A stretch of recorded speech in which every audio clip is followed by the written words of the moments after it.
नमस्कार दोस्तों, आप सभी का हमारे चैनल पर स्वागत है। दोस्तों, आज हम अपनी क्यारी में राई की पौध बोने जा रहे हैं, तो आपको बताएंगे किस तरह से राई की पौध बोते हैं। तो सबसे पहले क्यारी को अच्छे से खोदकर क्यारी को अच्छे से तैयार करें। उसमें जितना ज़्यादा हो सके गोबर की खाद ज़रूर डालें।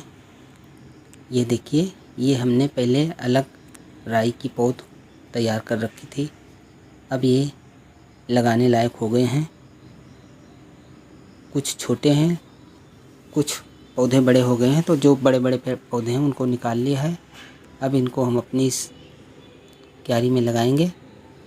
तो मैं बता रहा था कि जब भी कोई भी हरी भाजी वाली जो सब्जियां हैं जब भी लगाएं तो खेत को अच्छे से तैयार कर लें। उसमें गोबर की खाद ज़रूर डालें।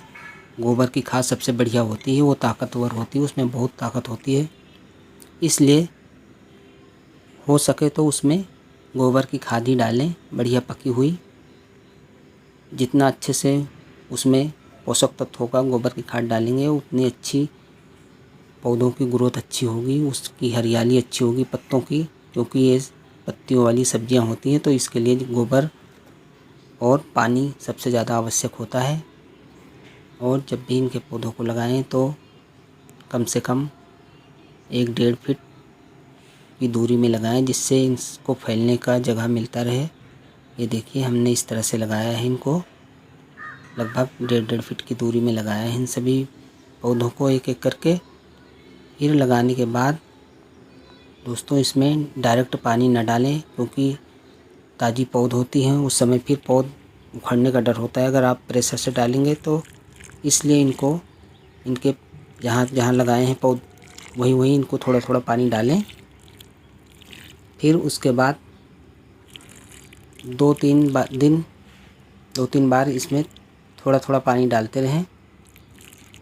जब पौधा खड़ा हो जाए, यानी कि 5-6 दिन बाद, फिर इसमें आप धीरे धीरे पानी डाल सकते हैं पाइप द्वारा, लेकिन शुरू में न डालें, नहीं तो फिर उखड़ने का डर होता है।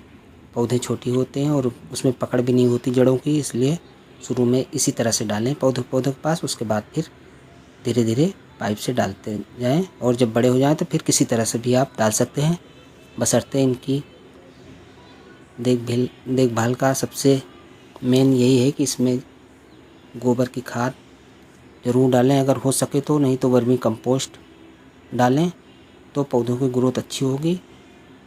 और टाइम टाइम से उसकी गुड़ाई भी करते रहें। तो दोस्तों, अगर आपको हमारी वीडियो पसंद आई हो तो इसे लाइक करें। धन्यवाद।